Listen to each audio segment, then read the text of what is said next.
Hello and welcome back to Earthbeat Visions, a history of the future sound of London. Today we'll be closing out 1992 with the band's first ever transmissions, as well as their first release for Virgin, and a few odds and ends. KISS 100 FM Test Transmission 1. You are listening to a test transmission from the new ambient station NSOL.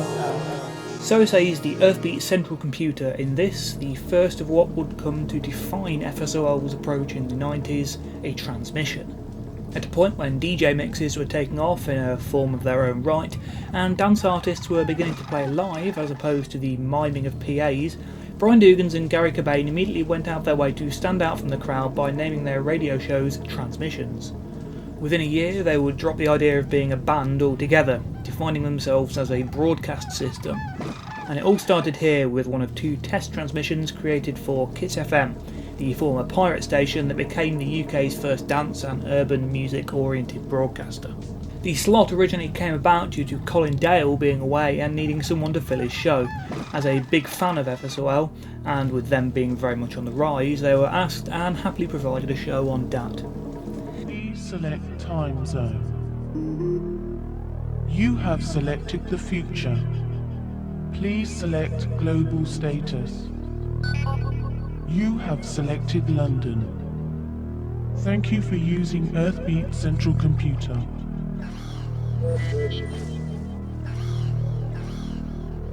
Earthbeat Central Computer, page engage. Please make your way to the sample library, linear block 4. If the artist names and text on the band's Jumpin' and Pumpin' releases hinted at a shared world, an attempt to create an almost science fiction universe through music, then the first test transmission was a massive expansion of that. At no point does this feel like simply a DJ mix. It's a narrative experience, elements signposted by specific aspects of the wider FSOL world.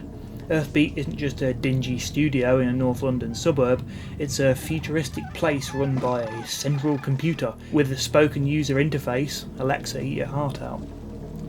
Within the walls of Earthbeat are numerous exotic locations, including the sample library and numerous linear blocks.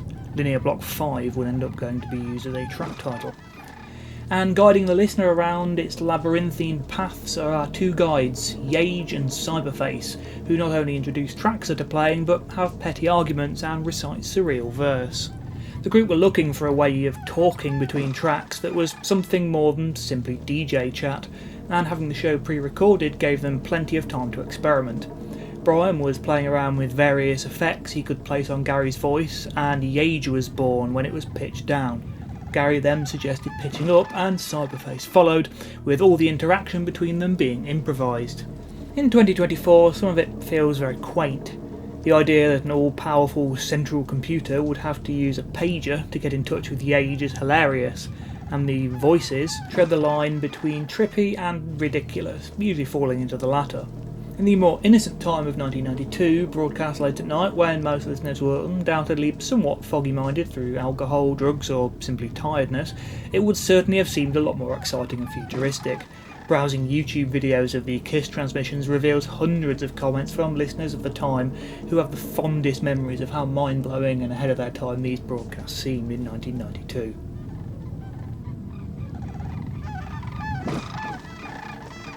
Where have you been, Yage? I've been in my virtual reality machine, Cyberface, doing some important research. You spend far too much time in there. We're live on air. Sorry. Let me play you a piece of the research I've been doing. I provisionally called this one Life Forms. Look past the virtual reality machine for a moment and spot the first thing ever played on an FSOL broadcast. We now know that Lifeforms was created at the start of '92 and, astonishingly, turned down by Jumpin' and Pumpin', who'd apparently not learned their lesson after Papua New Guinea. Nevertheless, with this show being broadcast around the time the band were in talks with Virgin, they were setting out their stall from the word go. 18 months before it was officially released, FSOL introduced the world to the first track from what would go on to be their best-selling album. Of course, this being FSOL, things weren't quite as simple. Life Forms from Yage. The New Life Forms EP the track was originally intended to head up was planned to be a Yage release, and even at this point the track hadn't crossed over to become FSOL. Was it possible that they were hoping to continue the multiple alias format across their Virgin releases? For quite a while it was believed that both Yage and Cyberface were Brian and Garry conversing, instead of the rather bizarre situation of them being Garry talking to himself, and this despite neither of them having a Scottish accent. In early interviews, Brian spoke quite regularly, but the two test transmissions mark the point where he begins to move into the background, willing to let the considerably more verbose Cobain do all the prattling. A couple of tracks are introduced by either Yage or Cyberface, acting in more of a typical DJ role, before a bit of downlink communication is announced. This basically means the band playing a bunch of their answer phone messages to listeners. This collage of messages with ambient sound would become known as Space Hippie, and the technique will go on to be a part of many of their broadcasts over the years. The section seems to go on for a long time, which Yage tends to agree with. Have I been away for a week, he asks as the messages fade away, or is it years? And then into some Diff Juzz, the ethereal post-punk group featuring future FSOL collaborator Richie Thomas. 15 minutes in and there have only been a couple of contemporary dance tracks, not your usual Kiss FM fare. We're taking it down tempo a bit now. Oh my god, I sound so sexy in 3D. Thanks for that, Cyberface. At this point, the material moves largely towards more standard radio fare, the group playing a mix of techno, house and early IDM, alternating between favourites from past years and then contemporary pieces, and even unreleased material gathered on promos. Garry, ever the flamboyant extrovert, had become increasingly well known with labels, DJs and record shops, and the group's growing fame meant they were being sent white label 12 inches from all corners, many of which found their way onto 1992 and 93 Kiss transmissions. Or, in the words of Yage, it's all a load of faceless techno bollocks. Clearly Garry was annoyed by some press quote or other about dance music at the time. A significant amount of material played in the show came from Italy, suggesting perhaps a recent haul from an Italian distributor or promoter, or even a holiday spent there. The sound of amnesia. First heard that in Toronto, of all places. Have you been to Toronto, Yage? No. And neither have you. The banter between Yage and Cyberface is often genuinely hilarious, pleasingly belying the sci-fi pretensions of the whole affair. As Garry later explained to Melody Maker, Kiss initially wanted us to just DJ our way through a show and chat and so on, but we were far more interested in doing everything from the studio and then just presenting them with a DAT at the end of it. We ended up spending about a week on each show and actually tried to make it like a piece of recorded work. For us, that was blowing away the myth that the record is the be-all and end-all of your creative work. Yage and Cyberface work as a brilliant compromise between what was expected of the band and the vision they themselves had. At times, Garry appears to be directly sending up their typical DJ chat role, particularly when a phone rings, and Yage appears to answer somebody phoning in to ask what track had just been played. What's notable about the flyer on screen now, other than the retooling of the Smart Systems name, is the list of artists on board to provide guest mixes. At this point, the band was still experimenting. This transmission was a test after all, and one of the ideas was inviting guests onto their radio show, much as a normal DJ would. The first guest slots, presented in the form of exclusive mixes, generally running to around 30 minutes, came from Black Dog and Left Field, both still very much underground and yet to release their iconic debut albums, as well as legendary ambient DJ Mixmaster Morris and the Moody Boys, aka frequent KLF collaborator Tony Thorpe, a friend of the band who would play a significant role in FSOL's early days with Virgin Records. The mixes are quite dense and very diverse. Left Field throw in snippets of the Beatles and Nirvana alongside Orbital and D Patton, while Mixmaster Morris favours Terry Riley and New Age music, and the Black Dog managed to incorporate the Sex Pistols, The Cure and Hendrix into their techno set. Outside of the guest mixes, there's comparatively little in the way of beat matching. Conventional DJing is not something either of them ever seem to be particularly interested in, except the tracks are often joined by collages of ambient sounds, samples and occasionally movie dialogue.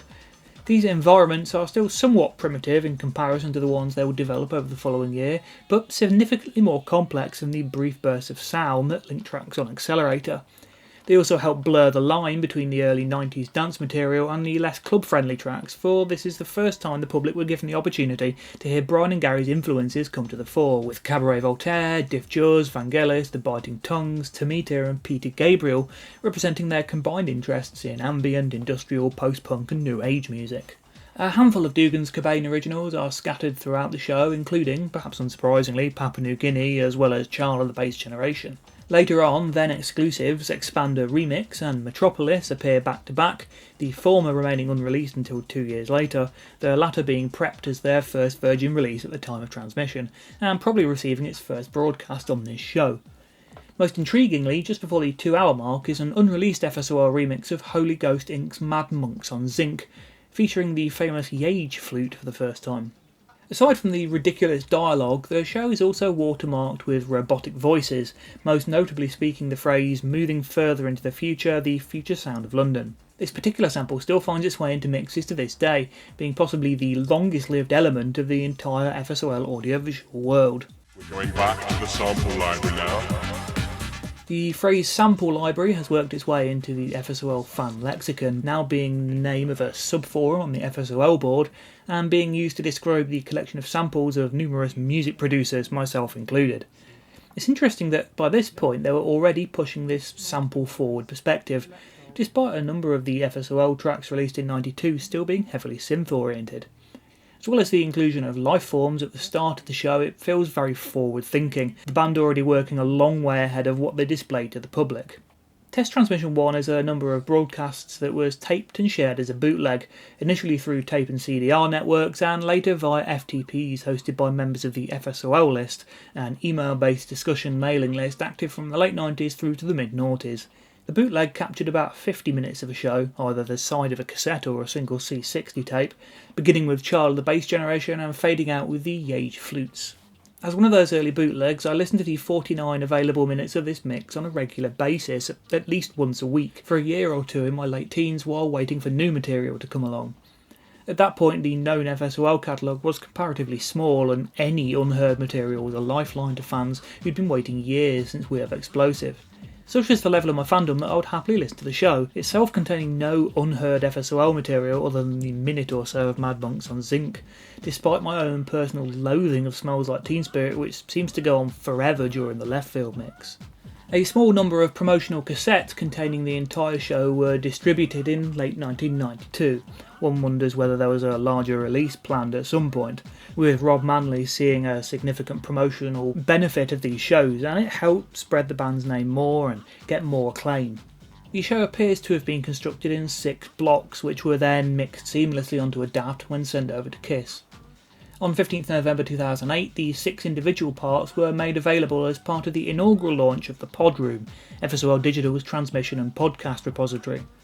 As with all of these mixes, the financial and legal side of selling the show proved far too complex, and it's been out of print for many years, although YouTube and Mixcloud still host versions added by fans. The tracklist below is based on the Podroom version. This will be a great moment to give some additional thanks to Nebojka Mitrokesky, whose tireless work in tracking down material, including in these mixes, has made every one of the tracklists in this series possible. The tracklists on my old website from years ago contained at absolute most 50% of the now known material, and in many cases Nebojka's work, largely undertaken for his indispensable Panda Reviews thread on the FSOL board, expanded a tracklist from 4 or 5 known tracks to near completion. I raise a glass to you. It was good. It was nice. But it's over. Myself, Yage, and Cyberface, saying goodbye. Every now and then I still see a copy of the truly terrible bootleg cover from 2000 designed by yours truly online. John Peel session, 18th of September 1992. As one of the UK's leading lights in experimental dance music, it was perhaps unsurprising that FSOL would grab the attention of John Peel, the legendary DJ known for championing music of all styles. Indeed, Peel had been playing various mixes of Papua New Guinea on his show in the months leading up to its charting reissue, as well as Expander and It's Not My Problem later in 1992. The Peel session was inevitable. Brian had, of course, already completed a Peel session with John Laker as Humanoid, broadcast in November 1988. Garry had grown up listening to the kinds of post-punk and indie groups Peel was known for championing in the early 80s, and was especially keen to record a session for the show. And so on the 25th of August, the pair travelled to Maida Vale to record the first of 3 FSOL Peel sessions. The session was not without its complications. As Garry later reminisced in the second Ramblings of a Madman book, going down to Maida Vale Studios was a brilliant day out, but unlike bands who'd set up all their gear and recorded genuinely original performances, we'd set up our samples and computer and basically re-trigger and remix the exact tracks through a different desk. So to us it resulted in something inferior to the original, since we'd have to mix 4 complex tracks in half a day. Despite being known for their prodigiously speedy work, away from the familiar setup of Earthbeat and without the ability to jam for as long as they liked, they found themselves somewhat limited to a more traditional rock approach of recording. This manifests itself somewhat in the session, which is more than a little rough around the edges at times, most notably on the first of the 4 tracks, Lifeforms. Having been recorded earlier in the year and given a debut broadcast on the first test transmission a few days before the Peel session was aired, the track looked ahead to the band's Virgin debut and was evidently a piece that they were incredibly proud of. The Peel session version finds all the elements of the track present, but strangely loose and oddly mixed. The conga-style percussion that opens the piece, for example, is far more prominent in the mix than on the album version, while the reverbs and delays on the various effects sound significantly different, especially around the percussion and elephant break in the middle, where the delay unit seems to have a mind of its own. Gives an idea of what an FSOL live gig might have sounded like had the band chosen to go down that route of performance, slightly rawer and more chaotic than the album version, and although at a slightly higher tempo, structurally the same. Expander follows, although it's actually the remix version that would remain unreleased till '94, interestingly another track that was played on the first test transmission. Perhaps because it's more straightforward and punchy, it fares better on the reproduction front, with the effects different once again, but a clearer and more balanced mix. The track was no doubt exciting to fans who would have only been familiar with the quite different album version at this point. Papua New Guinea comes third and is by far the most different version. It's another track that gives an idea of what an FSOL stage performance might have sounded like, with the band radically altering the track structure into a unique mix. Opening with field recordings and samples, including elements from Hamish MacDonald's remix as well as the intro to 1993's Liquid Insects, the track then builds up from a new variant on the arpeggiated synth line into an original arrangement. As with Expander, the mix is pretty well balanced this time. The outro introduces an entirely new section to close on. It's most impressive of the 4 pieces and makes it worth tracking down alone. Space Hippie closes and rounds out a 4 for 4 of tracks included on both this and the test transmission. The track is of course a mix of answer phone messages, ambient synth drones and abstract samples. It closes on synth arpeggios and the thundering drum sample most famously used in Ill Flower. Amusingly, the 2 fucks in the messages are censored. It's an odd choice to end such a high profile session, and in that regard a typically FSOL thing to do. The show was broadcast 3.5 weeks after it was recorded and repeated again on 13th November. Peel sessions by this point were a huge cult phenomenon, and unsurprisingly the show was recorded by several people. Copies began circulating in the FSOL bootleg community surprisingly late. There was no mention of it on the FSOL list until well after I'd started my very first FSOL website in late 2001. An official release has never happened, although a compilation of all 3 Peel sessions is on many fans' bucket lists. Maybe one day. Metropolis. Release date November 1992. After the success of Papua New Guinea, and this will hopefully be the last time I use that phrase, the Future London had become a name to watch. An innovative, forward-thinking track that transcended its tiny indie label roots, a public demand-led reissue catapulting it into the UK charts and onto top of the pops, Papua was the exact kind of thing major labels were on the lookout for at the time. I've already discussed the meeting between Rob Manley and the band in a previous video, and mentioned that he also ran Union City Records, an offshoot of Circa, itself part of VC Recordings, which was a subsidiary of Virgin Records. These kind of major label shenanigans hid the fact that Metropolis was the first FSOL release on Virgin from fans for 25 years, and of course added some legitimacy to UCR's authentic deep house label image. Brian and Garry's first task on signing to Virgin was to push the Earthbeat studio out either side, engulfing its surrounding studios and doubling in size. The studio was an important place for the band's development in early 1990, as they told Music Technology magazine. During the day we'd start on a track, then I'd go home and Brian would carry on working on it, recalls Cobain. So I'd come back the next morning wanting to work on the track where we'd left off and find out he'd finished it and moved on to another. The other reason was that you'd get out of your bed in the morning and there's no desire to do anything because the studio's in your house, adds Dougans. This is a good place to travel to. It feels more realistic, it's more responsible or something, and I prefer it. The expansion of the studio gave them more space to play with and allowed them to start buying graphics equipment that would help them develop into the audio-visual broadcast system they were interested in becoming. The £200,000 signing fee they'd earned by joining Virgin, adjusted by inflation, comes close to £500,000 at this point. After setting up the new studio, once again helped by Tim Jones, who worked for Soundtracks, whose desks Brian still uses to this day, they discovered an issue. The sound in the new version of the studio was completely wrong. They took quite a while restructuring the studio and had to spend even further time working out how to get their old sound back. The bass in particular seemed to have disappeared entirely. The second task they had was working with Manley on material for UCR. This consisted of a standalone single under a one-off alias. Given the band's interviews talking about abandoning dance music and its limited language, listeners would be justified by being surprised at how dance-oriented Metropolis sounds. Rob Manley particularly loved the track and was eager to sign it up to his own label. Although certainly owing nothing to the group's past, not even a hint of breakbeat hardcore or bleep techno is to be found on the single, the Latin deep house sound is a long way from the ambient approach the pair were beginning to hint at on their Kiss test transmissions at the same time. Of course UCR was a house label, and Dougans and Cobain's chameleonic ability to absorb sounds and churn out their own take on them was no doubt put to the test by creating a new single perfect for Manley's Virgin imprint. Along with two remixes, Metropolis is joined by a B-side, Hypo-Real. Interestingly, it appears the band hadn't signed their publishing deal with Sony by the time the single was released, as the publishing credit is listed as the default copyright control. Much of the 3D globular imagery on the video will be familiar to fans as a slightly cruder version of the psychedelic graphics that would adorn most of the group's 90s videos, albeit with jumping and pumping style block graphics in the background. Possibly the group's least watched video, although the original Papa still remains elusive, it's a wonderful peek into an early stage of their evolving visual language. Apparently some of the shots of the band, heavily skewed and blurred in the background, were recorded at Buggy's house, the living room of which featured a large dentist chair as a centrepiece. Clearly a very strange man. Their track was a smash in the clubs. Echo's review on 7th November 92 stating, "In the right hands it could cause severe damage. In fact it already is," hopefully hinting at the track's popularity rather than its physical danger to listeners. And it came out as a 12-inch and CD in the same month.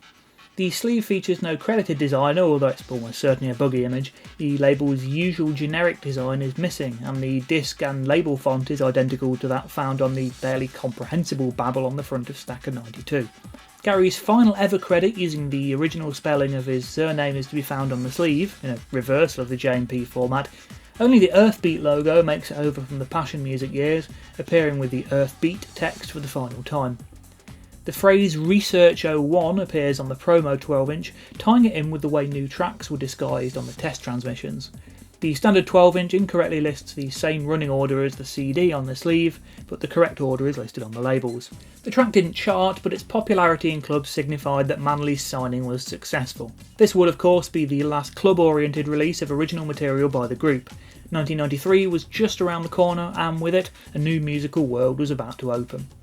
The single itself was given a digital reissue with an exclusive mix in 2007. Metropolis, original. A Latin-tinged house track, Metropolis is oddly out of place in the FSOL catalogue, and it's possible that it owes some influence to Rob Manley. Other than a synth suite reused from Papua New Guinea, it contains none of these stylistic hallmarks of the group's earlier dance-oriented tracks, even houseier moments like You Took My Love. The production is more polished than anything they'd released up to this point, with smooth, deep bass, crisp beats and loads of layers of samples. Indeed, it's only these samples that give away who's behind the track. Several flute motifs, wordless female vocals, becoming an FSOL hallmark even at this point, dubby synth chords, and numerous hard-to-identify one-shot sounds are featured throughout Metropolis' 6-minute runtime. While far from a career peak for fans of the group's soundscape-oriented work, Metropolis is a superbly produced genre piece and has their own distinct sample-laden style, and it found the band ending 1992 in fine form. Metropolis Soweto Mix. The Soweto mix of Metropolis is little more than a rearrangement in similar style to Papua New Guinea Monsoon mix and People Living Today Deep Field mix. Effectively all the elements of the original are present but offered up in a different order with some slightly different emphasis and arrangements. The mix feels slightly more spacious than the original, with emphasis given to the between sections and breakdowns, with slightly less use of the main melodic theme. Ultimately a very useful DJ tool for throwing the track into live sets that require a slightly different emphasis, but as a listening entity offers comparatively little that the original lacks. Hyperreal. B-sides in the conventional sense, i.e. not remixes or reinterpretations or parts, are very few and far between in the FSOL catalogue. A handful of debut 12 inches, the original Visual Attack 12 inch and the Far Out Son of Lung single are the only ones that come to mind. And of course Hyperreal from Metropolis. This piano-led house number, heavily inspired by the Italian house scene at the time, is often considered to be the superior of the two originals on the Metropolis single, and this is a view I agree with. The bittersweet, laid-back vibe potentially dates the track a tiny bit, but its melodicism is always bound to grab me, and its emphasis on atmosphere just makes it feel a little bit more FSOL than the upbeat house of the A-side, even if Metropolis Analog is the most typically FSOL sounding track in many ways. Still, it features the usual array of one-shot samples throughout, giving it a Dougans Cobain textural element missing in a lot of dance music at the time. Metropolis Analog. The final of three mixes of Metropolis released in '92, the analog version offers quite a variation on the original. The flute and synth melodies are cut up and rearranged, giving a more hectic, almost chaotic feel, with the original's smoother house elements otherwise replaced by buzzier or squelchier synth parts and a darker, weirder tone. In many ways it's the track as envisaged by a more typical FSOL mindset, with sounds generally more at home on the rave, techno and acid tracks pushed up against the house vibe of the main track. Rapidly triggered layers of what sound like animal calls are the most FSOL-like element, and they're a handy reminder that the darkly psychedelic world, the band's best known Virgin work, was only round the corner at this point. KISS 100 FM Test Transmission 2, 26th of December 1992. This is where things get a bit complicated. Oh, Cyberface, you fool. They're not real. They're holograms.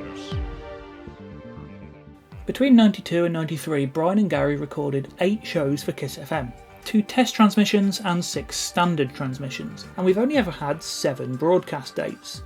We know test transmission 1 was on the 14th of September, and the final run of 4 shows in 93 are also pretty much confirmed. The 3 in between, however, are still a little confusing. The dates listed on the ancient FSOL discography website seem to have defined what happened when. The fact that there are 6 dates ties in with there being 6 standard transmissions, meaning they've generally been lined up together. However, despite neither of the test transmissions being listed, the shows are also described as being hosted by Yage and Cyberface, which is not true of those 6 1993 shows, so I would not be willing to say this really proves anything. I've asked Brian myself, but he's unable to confirm the dates as the info is either missing or hidden underneath 17 boxes of DATs in his basement. There's even a bootleg circulating on both Mixcloud and YouTube that features this date, but audio from the September show. It's possible that this was a mix-up based on available information online, or it could have been a repeat, but I wouldn't like to say for certain. However, as dialogue in this show will suggest, it seems much more likely that this was the one transmitted on the 26th of December, with the series of 6 main shows transmitted throughout 1993. You are listening to a test transmission from the new ambient station FSOL. The Earthbeat Central Computer, voiced by Riz Maslin, informs us of this at the start of the show, 4 times. It's a bit weird, but it signifies that this show continues where the first one left off. Indeed, despite loftier ambitions, Garry told Mixmag in August that the show would include guest TJs pressing buzzers and an interview with Yage. He's us, but people seem to think he exists. We heard MC Kinky ringing up and asking to work with him, so I guess we'll get some Japanese geezer on talk to him and play some ambient space music in the background. The first show was successful and laid the foundations of FSOL's ongoing broadcast philosophy. And so Yage and Cyberface reappear within the first 30 seconds of the second broadcast. All this happens over the disorienting environment that is best known as Midpoint, the outro to In Mind. This is the first sign of the group's Virgin era ambient work being broadcast. Lifeforms, of course, was originally intended to be part of a Jumpin' and Pumpin' EP, and it's a great example of the band charging ahead of their public image. Remember that this broadcast went out not long after People Living Today was released, and then it's on with DJing. Mixing the new with the old. The new here no doubt refers to the fact the Black Dog track, and indeed the tracks that follow it, were unreleased at the time of broadcast, again digging deep into their stack of white labels that no doubt littered Earthbeat at the time. Tales of Ephedrina begins to percolate further into the mix. Undoubtedly they were well into its production at this point, with the final pod room outro environment Cactus forming the backdrop for another sci-fi exchange between the two hosts, talking about birds in a different environment, but it's okay, they're holograms. This is followed by Tokyo Travel, the earliest example of a From the Archives track being broadcast. At this point it was a Tales candidate called Dead Skin Cells, and it would indeed inform the Lifeforms track of the same name, and it was played as another exclusive.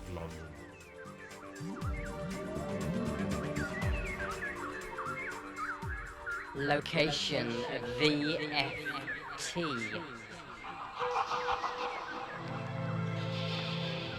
Did you hear me, Yates? No. I don't seem to be making myself clear tonight. I will attempt to be more precise. Location VFT. Why don't you just say +8? VFT's location released on +8 there. I'm not sure this way of announcing tracks was especially useful to listeners. One of the things that strikes me about these early Kiss shows is that the band were, by summer '92, talking in the media about not wanting to be a dance band and pushing completely outside dance music, and yet the majority of the music played on these shows is still very much dance music. Certainly there are some more down-tempo moments, the Orb remixes that appear for example, and some of the beat-driven tracks are from the end of things that would soon become known as IDM, but it's largely four-to-the-floor techno and early trance. The mix of dance music and abstract environments in many ways fits in with the sound of Tales of Ephedrina, as a strange halfway house between the two eras of the group. The evolution of FSOL from rave producers to ambient broadcast system might seem lightning fast with 30 years of hindsight, but at the time it was a continual stream of micro steps. Is that right? Oh, there's a fat cat in town. Sure. Fat Cat, another Tales reference there. And then there's something interesting in the next chat. Don't dismiss 92. It was a good year. What are you looking forward to, Cyberface? This particular section of dialogue is the deciding factor as to why I believe this show was broadcast in December 1992. It's so unlikely they would be talking about looking back over 92 in a show recorded in September. This feels so much like a year's end conversation. Don't dismiss 92, it was a good year. And despite the amount of nonsense Yage and Cyberface talk, their chats usually have some semblance of logic behind them. Throw in somebody on YouTube mentioning they thought something like the first test transmission was broadcast around this time, and it seems the most likely scenario.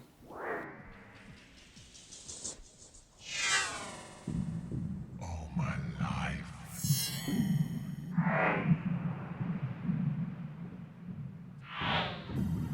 I'm not sure how I feel, Cyberface.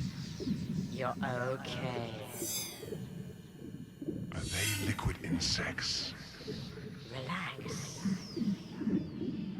Normally you wouldn't even see them. But we have the optical module.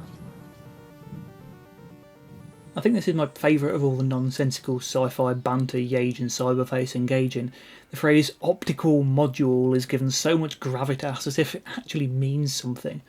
Perhaps it's unsurprising that Yage and Cyberface will be retired after this show and replaced with a sampler.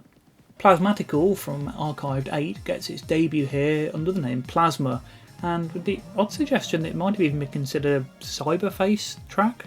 No, that's probably unlikely. For a long time this broadcast was the only place anybody might have heard this and Tokyo Travel, although the first bootleg to circulate within FSOL fandom was only shortly before the launch of FSOL Digital. I mean, they didn't say exclusive for quite as long as many other transmission tracks. Still, the version here features an outro section cut from the Archived 8 version, giving it some value to FSOL nerds. Cyberface is rising high and excitedly telling Yage he's the prophet. Yage calls him a fool and says you're sequential, which is probably the most convoluted way of introducing a track by Pete Namlook's sequential project imaginable. The guest mixes, only 3 this time, all appear in the second half of the show and are all around 10 to 15 minutes in length, indicating that the truncated runtime of this second 2-hour broadcast was known about well in advance. The first mix comes from Sasha. DJ one would perhaps not connect with FSOL as much as one might the other DJs. If anything, his beat matched mix throws new light on the FSOL segments of the show.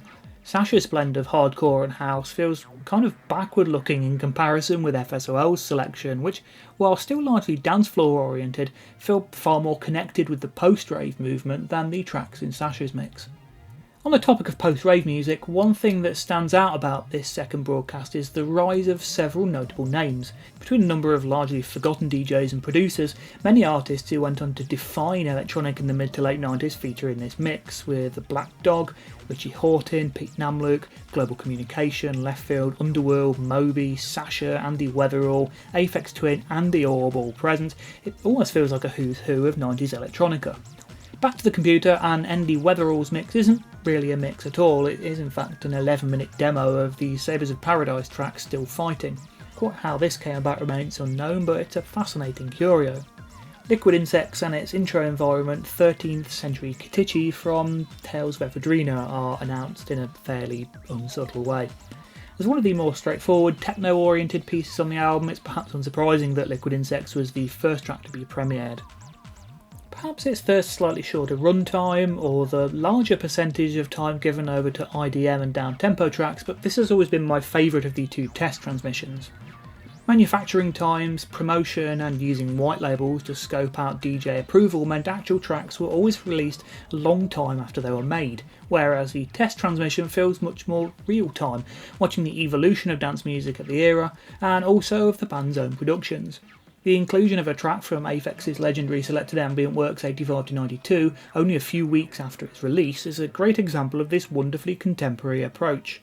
This will continue into 93 and the band's 6 Kiss transmissions. A tribal techno mix from the Infonet label closes out the show. The Age and Cyberface offer a brief goodbye before it begins, and features 3 Bandulu tracks, with Bandulu being the owners of Infonet. And with that, it's all over for Kiss Test Transmission 2 and indeed the band for 1992. Running to just over 2 hours, the second show is the shortest of all the Kiss transmissions and was once again released in the pod room in November 2008, this time as a single file rather than being split into roughly 30-minute segments like all the others.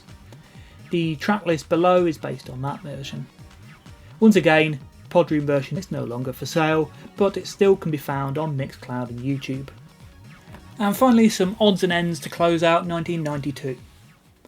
1992 remixes. While 1991 only brought a couple of remix opportunities to the band, their increased status in 1992, as well as Virgin's particular interest, meant Brian and Garry were in demand as remixers. The range of sounds on display on these remixes is an excellent display of the pair's versatility and growth at this pivotal point in their career, and although none will go on to be considered among their legendary reworkings, several of them offer interesting takes on their evolving sound. Nomad, Your Love Is Lifting Me Smart Systems Mix. Released in April 92 and thus before the commercial peak of Papua New Guinea, FSOL's remixes of Your Love Is Lifting Me came while they were still very much a multi-alias group. As a result, the 3 remixes they provide to Nomad all came with different names. The first, by Smart Systems, is reminiscent of the Stacker Humanoid remix by the same project. It begins much like the original before breaking out the Hoovers. Dreamy piano house suddenly goes hardcore in a truly jarring manner. Actually, despite the somewhat full-on breakbeats and acid squelches, the track is fairly tame by Smart Systems, those Hoover synths appearing only briefly, and the bulk of the track rearranges the original synth pads and vocal motifs. When they do appear, inevitably backed by whistles and crowd samples, it really doesn't work. Intriguingly, the track reuses elements of a couple of past pieces. The breakbeat sample was also used in their People Living on Mars mix of 100Hz's Progress, while saxophone samples from You Took My Love also feature. The single featuring the remix charted at number 60 in the UK, making it the most widely bought Dougans and Cobain production at that particular time. Nomad, Your Love Is Lifting Me Deep Field Mix. The second of 3 remixes of Nomad's Your Love Is Lifting Me, and of 3 mixes the band did using the name Deep Field. As I've said before, it's never been clear whether Deepfield was considered an alias or simply a naming convention. A large number of FSOL remixes don't feature the band's name anywhere in the title. Largely built around the houseier elements of the original track, the Deepfield mix plays as a smooth, somewhat laid-back, club-friendly remix. Fairly low on unusual sample choices and confrontational rave elements, it plays out as one of the most conventional sounding tracks in the entire Dougans Cobain catalogue. Nomad, Your Love Is Lifting Me, Stateside mix.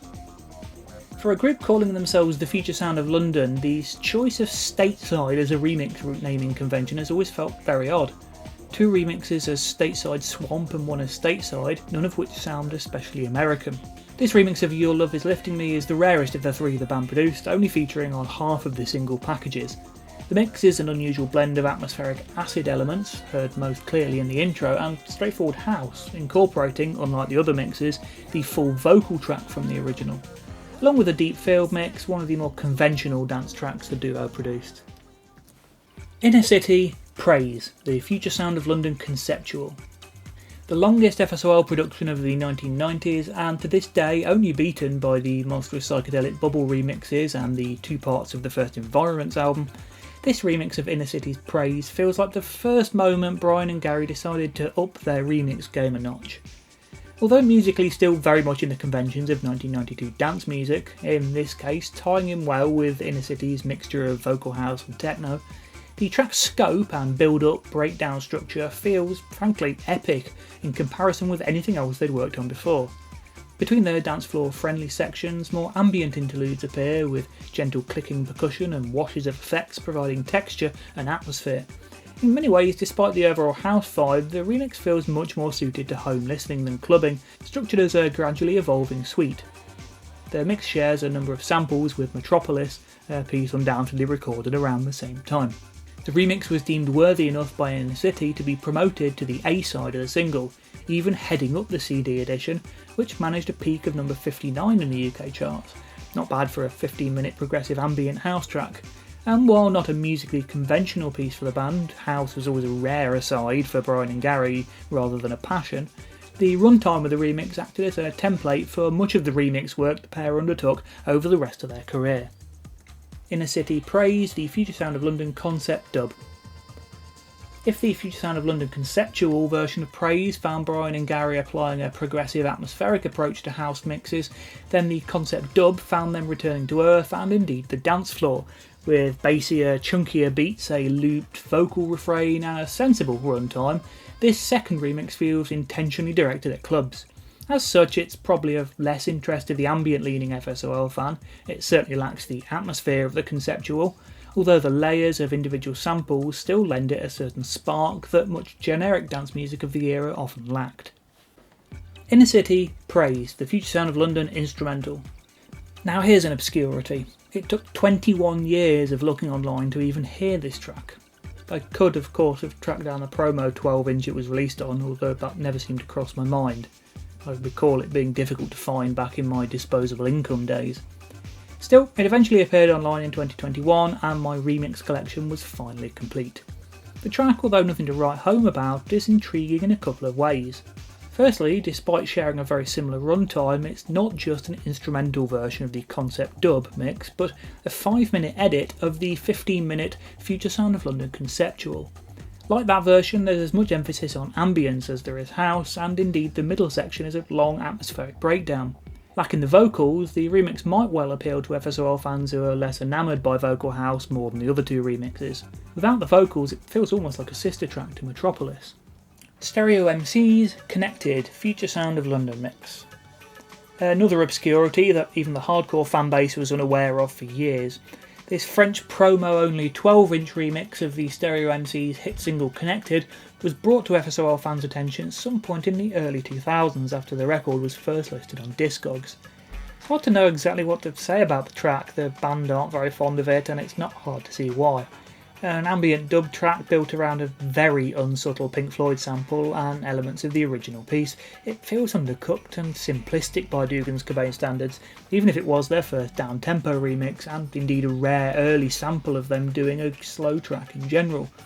After languishing in obscurity for more than 20 years, it finally received a commercial remix as part of the Stereo MC's retrospective box set Collected, renamed simply FSOL Remix.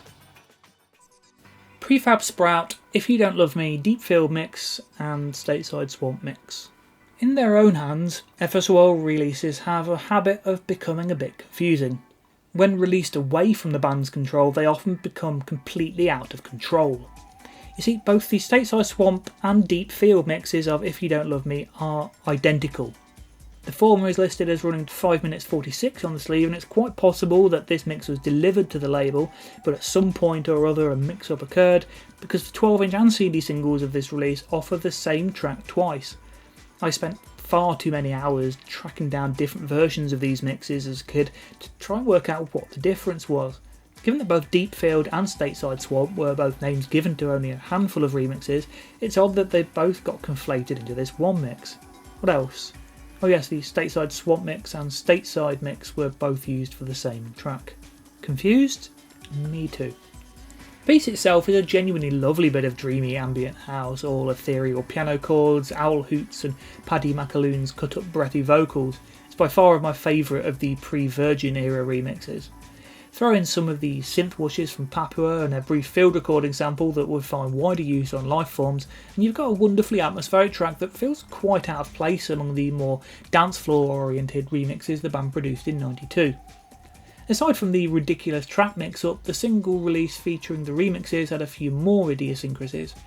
In the US, If You Don't Love Me was a single in itself, while in the UK the track was released as a double A-side with Life of Surprises, the title track of the group's best of from the same year. A promo 12-inch featuring both remixes was released under the artist name The Future Sound of Prefab Sprout. A weird mashup mix featuring elements of the FSOL remix and the Stephen Lipson mixes was pieced together by J. Mark Andrus and given an official release under the title If You Don't Love Me, Future Sound of London meets Stephen Lipson mix. That's a rare case of a track I won't even bother covering in this series, as it's so far removed from FSOL's hands that it doesn't deserve recognition. Unity, Future Sound of London remix. FSOL's first Virgin Records production after being tracked down by Rob Manley. Manley himself was one of the two producers of the track, half of Unity, and it had originally come out the previous year on a New York label. Manley brought it back in-house, receiving an updated remix package in '92, labelled as the North Side and South Side remixes. Merseyside-based house duo Bassheads provided the North, with FSOL providing the South, somewhat controversially given Brian's Scottish roots and their formation in Manchester. This was seen by the band as almost a test from Rob Manley and Virgin. It was a piece they did to help swing the negotiations. The remix itself features barely anything of the original track other than a couple of vocal loops, foregoing 120 BPM house in place of surprisingly rave-friendly breakbeats and breakneck piano loops. Contrasting minor and major keys give the mix a sense of emotional interest, while the tempo acts as propulsion. It's fun and was no doubt successful club folder at the time. In the grand scheme of the group's career, it feels very much akin to their very early remixes in its comparative simplicity and dance floor seeking production. I've always liked the opening minor key synth loop, wherever it's sampled from, but the rest of the track leaves much to be desired to my ears. Unity, Future Sound of London's 7-inch edit. Arguably the most pointless 7-inch edit in the history of dance music, this CD exclusive cuts out a few bars here and there, resulting in a mix that is 49 seconds shorter than the already radio-friendly 12-inch remix. Unity, Future Sound of London, Tough City. This remix features the opening synth loop and heavier breakbeat sections of the main remix, with numerous effects and synth sounds thrown in for good measure. No piano sections here, they can be found on the Piano City mix. Unity, Future Sound of London, Piano City. Following the harder edge Tough City mix, this 12-inch exclusive version instead focuses on those piano sections. They certainly managed to get their money's worth out of what is essentially one remix. And finally, just a brief reissue, Mental Cube Q. Just as the band were in their home run on Passion Music, at the point they were beginning to work on the material that would make up Lifeforms and Towers of Ephedrina, 1990s Q ended up getting another European reissue. Just shows you can't keep a classic down. As with the 91 release on Buzz, the computer-generated cover prominently features the title. It's far from the quality of Boogie's later work and gives it a strangely dated feel. The release was licensed by Flair Nash, a French label releasing everything from soft pop to dance music, and in usual style for an FSOL record released by license, it's a bit confusing. Only the Santa Monica mix here is as it should be. The original version, indeed the 630 version, is listed as running to 4:15, the same length as the faster Earthbeat mix. Meanwhile, the A-side remains a mystery. The only pirate version of the 12-inch I can find has a 4:15 version of the remix, which is actually identical to the Santa Monica mix, only with an additional Q vocal sample at the end. However, the Discogs entry seems to be well detailed, suggests that the time of the track is 4:51, meaning it must be the original Child of the Bass Generation version. It's possible this is also the 1990 retake, which certainly matches the description someone put of it sounding like a cross between the original and the Santa Monica mix. As it is, I don't have £200 necessary to buy a copy and compare, especially as it's quite likely that I already have the track. Anyone with more info, please get in touch. And of course there's the wonderful credits section in which the release is stated to be produced by Yage and the Future. Marvellous. And that's all for today. I hope you enjoyed this extremely long video. I would love to hear from you. I'd love to hear your thoughts on these music and transmissions, especially anyone who heard those transmissions when they went out back in '92. There are also like, subscribe and share buttons you might like to press. And I will be back next time with 1993 Part 1, covering the next two Kiss FM transmissions, as well as Tales of Ephedrina. I'll see you then.